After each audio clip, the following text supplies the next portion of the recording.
everyone. Today, I will be discussing two major forces that shape modern society, urbanization and industrialization. These two processes greatly influence how people live, work, and interact in today's world. In this report, I will explain how they develop, what changes they bring, and the challenges and opportunities that come with them. So, I'll present the ideas in a simple and understandable way para mas makita natin kung paano nila naapektuhan ang ating daily lives. Number three, remember it is a continuation of community forces na nai-report ni Adas Redentor, while ang continuation is the urbanization and industrialization. So the number three is urbanization. This refers to the growing presence of urban lifestyle, behaviors, and cultural values in rural and small town settings, mirroring those typically found in larger cities. Perspective on urban culture. So urbanization ay yung proseso kung saan ang mga tao mula sa rural areas, probinsya o malalayong lugar ay lumilipat papunta sa mga lungsod. Habang dumadami ang populasyon sa city is nagiging mas mabilis ang pagdevelop ng mga buildings, businesses, transportation at iba pang services. So, ang urbanization is parang natural na parte ng pag-unlad ng isang bansa. Mas maraming opportunities sa trabaho, edukasyon at modernong facilities. Kaya, nahihila ang mga tao papunta sa urban areas. Pero kapalit nito, pwede rin magkaroon ng problems tulad ng traffic, pollution, overcrowding at kakulangan ng housing. Sa madaling salita, urbanization ay paglipat ng tao at pag-usbong ng city life na may both positive at negative effect. So, here are the implication of urbanization. So, number one is reduce the unit cost of welfare services. So, kapag nagkakaroon ng urbanization, is mas nagiging concentrated ang population sa isang lugar. Kaya, mas madali at mas mura para sa gobyerno at private organizations ang mag-provide ng welfare services tulad ng healthcare, education, transportation at social assistance. So, mas nababawasan ang gastos kada tao dahil isang facility o system ay kayang maglingkod sa mas maraming tao ng sabay-sabay. Halimbawa, isang malaking hospital sa city ay mas cost efficient kumpara sa pagpapatayo ng maraming maliliit na clinic sa iba't ibang rural areas. Sa madaling salita, dahil nagtitipon-tipon ang mga tao, ang pag-deliver ng services ay nagiging mas practical at mas mababa ang gastos per person. Number 2 is encourage the speed of innovation.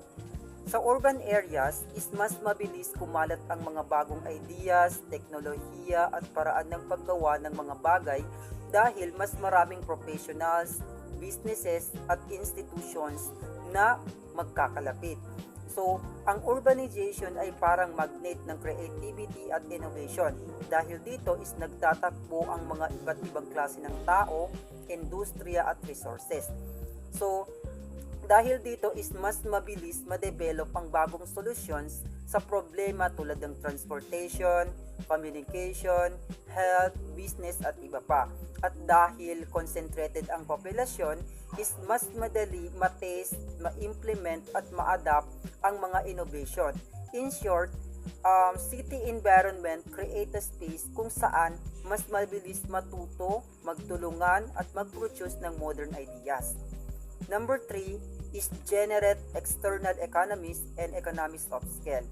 Urbanization create an environment kung saan mas nagiging efficient ang production at distribution dahil maraming businesses at services ang nag-ooperate sa isang lugar.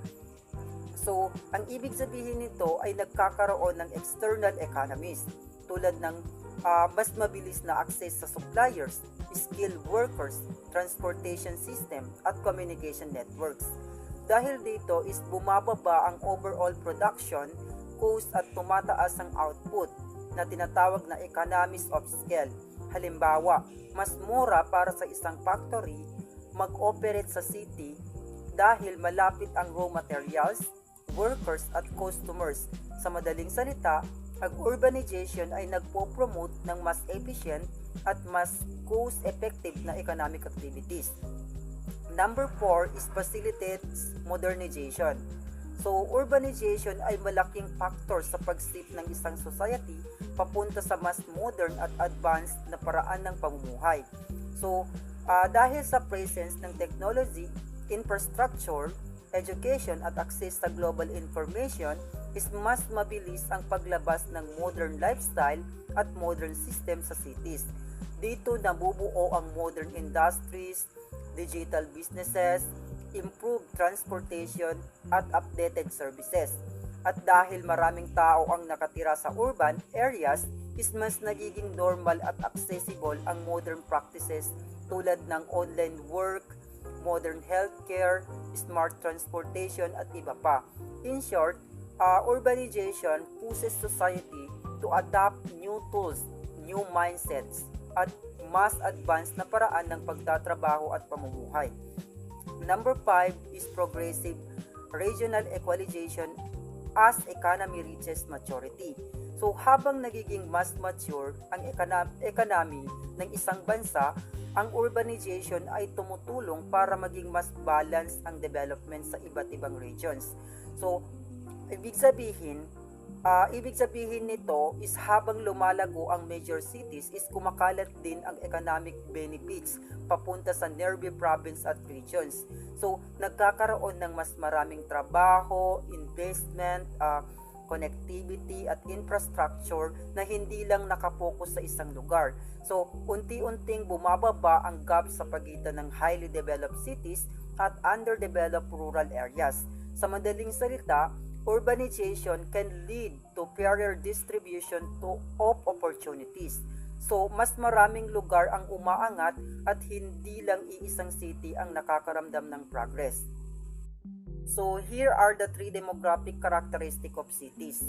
So, number 1 is number. Yung number is refers sa bilang ng mga tao na nakatira sa isang lungsod. Sa urban areas, usually, mataas ang populasyon dahil maraming tao ang lumilipat mula sa rural places para maghanap ng trabaho, edukasyon at mas magandang opportunities. So, mahalagang karakteristik ito kasi nagpapakita kung gaano kalaki ang demand sa services tulad ng housing, transportation, healthcare at utilities. So, the higher the population number, the more complex ang needs ng city. Pero, malaking advantage din ito dahil mas maraming workers, consumers at talent na available. Kaya, mas mabilis ang economic activities. In short, ang number ng population ay indicator ng growth, challenges at potential ng isang lungsod. Number 2 is a population density. Population density naman ay tumutukoy sa kung gaano karaming tao ang nakatira sa isang area. So, usually measure as people per square kilometer sa cities. So, per square kilometer. So, sa cities is natural na mataas ang density dahil limited ang space, pero sobrang dami ng tao. So, mahalaga itong characteristic kasi malaki ang epekto nito sa lifestyle ng mga tao. Kasi kapag mataas ang density, is mas nagiging crowded, mas traffic, mas mabilis maubos ang resources, at mas challenging ang housing. Pero, may advantage din. Mas accessible ang schools, hospitals, malls, jobs, at public transportation dahil magkakalapit lang sila. So sa madaling salita, ang population density shapes the daily experience of city life, both positive and negative. Then number 3 is heterogeneity of people. So heterogeneity means diversity o pagiging iba-iba ng mga tao sa isang lungsod. Sa urban areas, madalas nagtatakbo ang individuals na may iba't ibang kultura, wika, trabaho, lifestyle, relihiyon at socio-economic backgrounds. So, Malaking strength ito ng cities dahil nagkakaroon ng exchange of ideas, creativity at opportunities na nagmumula sa diversity ng tao. So, nakakatulong ito sa innovation, business, growth at cultural development. So, pero may challenges din tulad ng misunderstanding, competition, at social inequality. In short, heterogeneity is makes cities vibrant, dynamics, and full of opportunities. Pero kailangan din ng inclusive policies para maging harmonious ang iba't ibang grupo. So next is the characteristic of urban social relations. Number one is superficial. So ang social relationship sa urban areas ay madalas superficial dahil marami kang nakakasalamuha pero hindi ganoon kalalim ang koneksyon. So, nangyayari ito dahil mabilis ang takbo ng buhay sa city at everyone is busy with work, studies, or daily routines. Kaya, kahit araw-araw kang may nakikita o nakakasabay, hindi ibig sabihin na close kayo. Interaction are often short, formal, and limited to what is necessary. Like small talk sa office, quick conversation sa store, o polite greetings sa neighbors. Dahil dito, relationship in cities tend to be functional rather than emotional.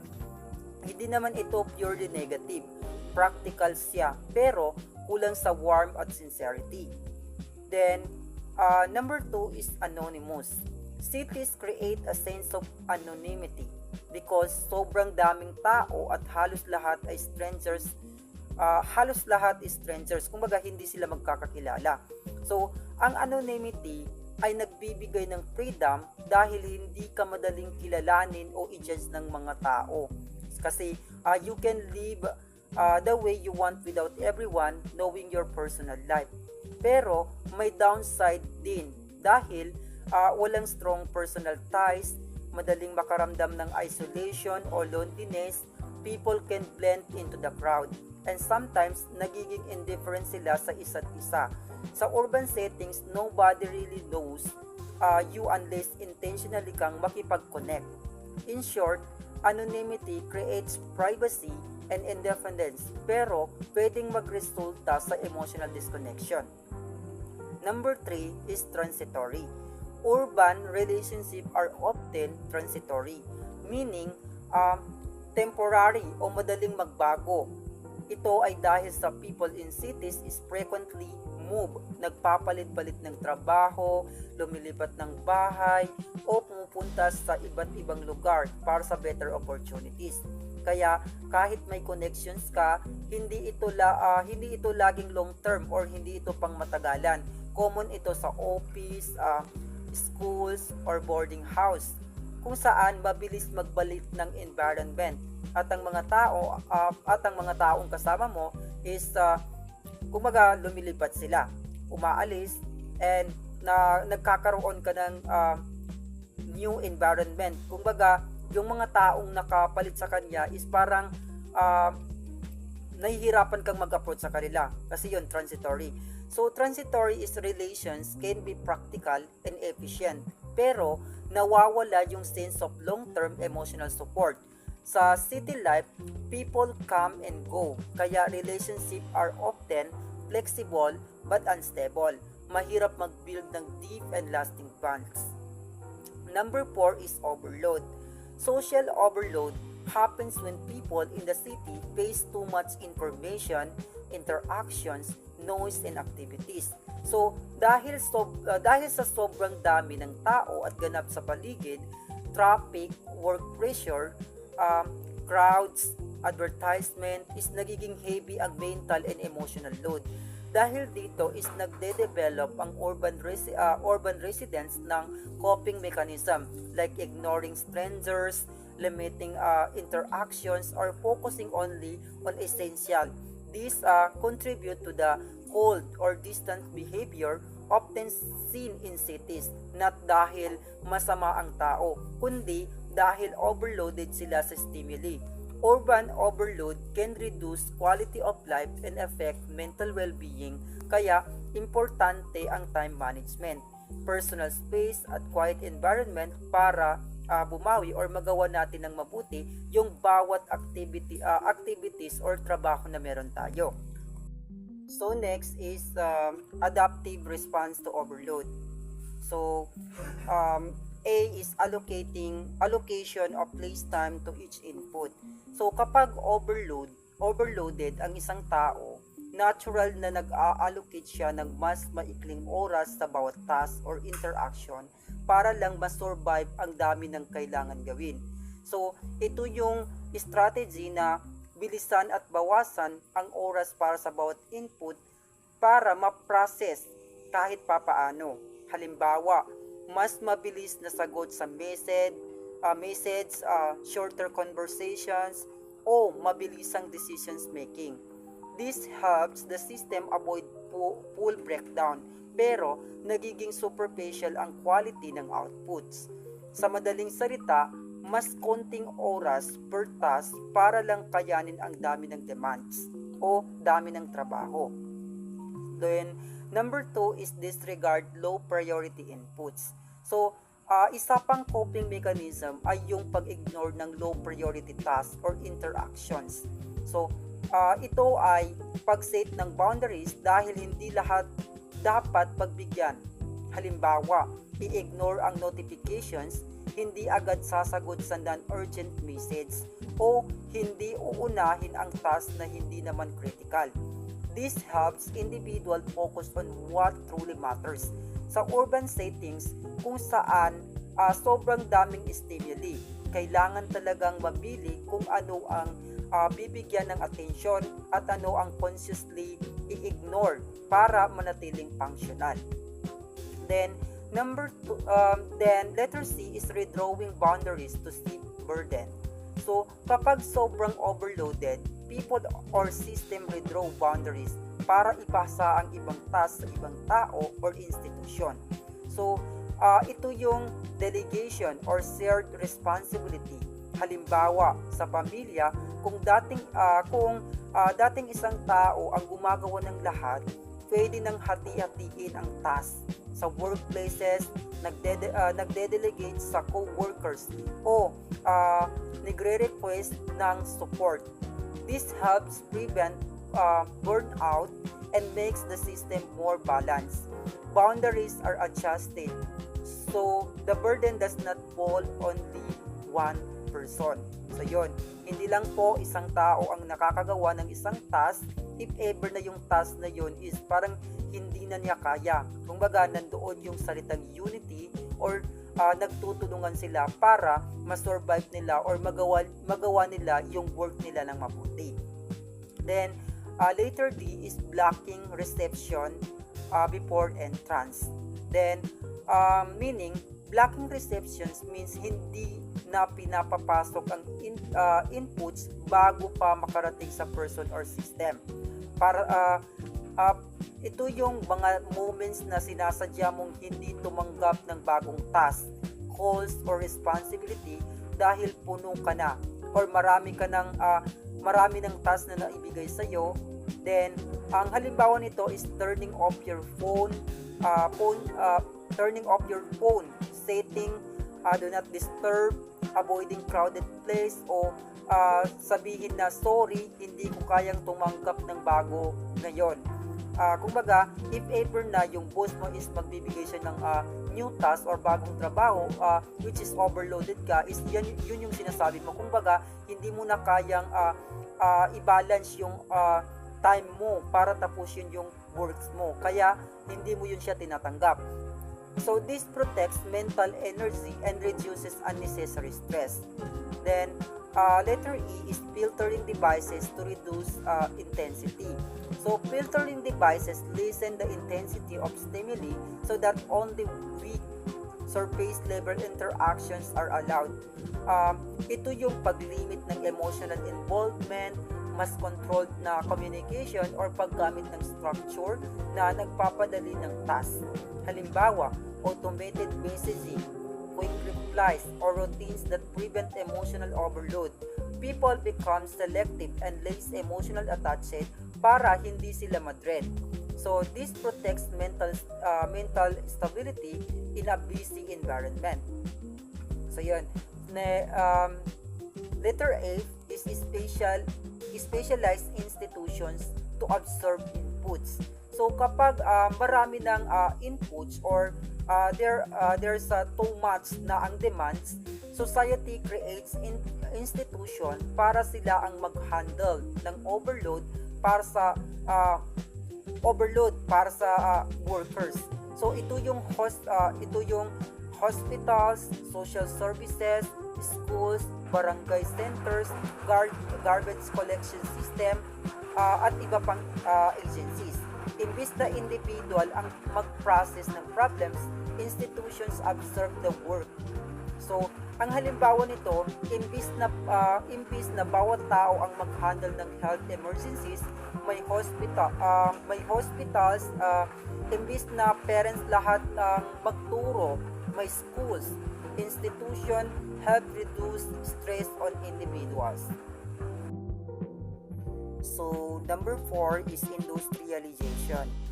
So, this is defined as a state of socio-technological development or a movement towards a stage characterized particularly by assembly line mass production, large factories employing extensive power-driven machinery, and a specialized workforce with a finely root division of labor.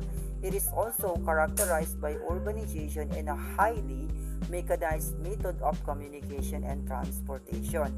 So, ang industrialization is a major state of social and technological development. So, ito yung panahon kung saan ang production ay nagiging mass-produced gamit ang machines, large factories at assembly lines, nagiging specialized ang workforce, each person may specific task. Kasabay nito, lumalago ang cities, technology, transportation at communication. Industrialization changes society from manual agricultural work toward machine-based production. So, dahil dito is mas maraming goods ang napoproduce, mas mabilis ang trabaho at mas modern ang lifestyle. Pero, nagdudulot din ito ng problems tulad ng pollution at congestion. Overall, industrialization transformed daily life in major ways. So, ito yung mga associated social problems ng industrialization. Number 1 is pollution. Pollutions become a major issues in industrialized societies dahil sa factories, vehicle, waste at chemicals. So ito yung pinaka-kitang-kitang downside ng industrialization. Dumadami ang smoke, toxic waste, polluted water at dirty air. These affect health, environment, and everyday life. So people experience respiratory problems, contaminated food and water, at degradation ng natural resources. Pollution weakens quality of life kahit nagbibigay sila ng economic progress rather. So number 2 is congestion. So congestion refers to crowded space, traffic jams. Congestion refers to crowded space, traffic jams, overcrowded transportation, at siksikang living condition. So, ito yung resulta ng sobrang daming tao sa limited space dahil sa urbanization at industrialization.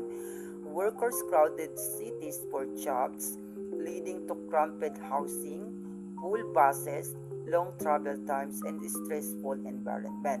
Congestion makes daily living harder and reduces efficiency. Kahit may progress, is nagiging inconvenient ang everyday routine. Number 3 is resource depletion. Industrialization leads to heavy use of natural resources, water, land, mineral, fuel. So, ito yung mabilis na pagkaubos ng mga likas na yaman or likas yaman dahil sa mass production. Factories need raw materials, energy at land. kaya nasisira ang forest, naubos ang minerals at lumulobo ang energy consumption. So this threatens long-term sustainability and harm future generations. Kapalit ng industrial growth ay environmental damage. Number 4 is land speculation.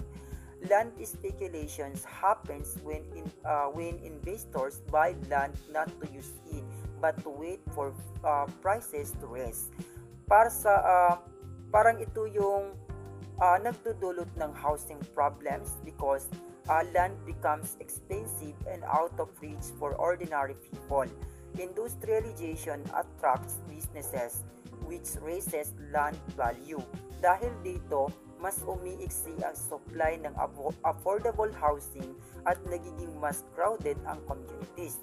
This increase inequality and disrupts urban planning. Number 5 is subsistence level of living. Despite industrialization progress, many urban poor remain stuck in subsistence living, earning enough only for basic needs. So, ito yung irony na kahit modern ang society, is marami pa rin hindi umaangat. Low-skilled workers receive small wage, cost of living goes up, at competition increases. People survive day-to-day without savings or security. Industrialization does not equally benefit everyone.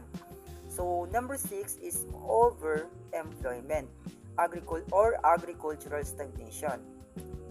Industrialization pulls people away from farms and rural industries. So, nangyayari yung agricultural stagnation dahil marami ang lumilipat sa city, leaving the agricultural sector underdeveloped. So, this creates overemployment in cities. Sobrang daming workers for limited jobs habang kulang naman ang labor sa farming. This disrupt foods production and increase poverty in rural areas. So, ito po yung mga solution offer kapag po tayo ay nakaka-experience ng mga nabanggit nating problema. So, number 1 is new spatial arrangement. Ang new spatial arrangement means better planning of where people live, work, and travel. So, goal nito ay bawasan ang congestion at traffic by designing cities more efficiently.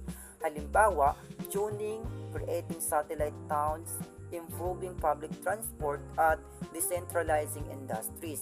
When people live closer to work or transport hubs, travel time decreases and quality of life improves. Number 2 is better health services within economic distance. So these solutions means bringing health care closer to rural and urban poor communities. So it's about creating affordable, reachable clinics managed by trained paramedics. Hindi lahat kailangan hospital. Simple health issue can be addressed in community health centers. This reduces mortality, improve productivity, and lessens pressure on big hospitals. Number 3 is education system that teaches new ideas and skills. Education become essential for adapting to industrial society. So, kailangan turuan ang tao ng updated skills para maging productive, especially in agriculture, modern farming techniques, technology use, and problem-solving skills help rural worker increase output. Education support long-term development and reduce poverty by empowering people with knowledge. The next is patterns of communities. So meron po tayong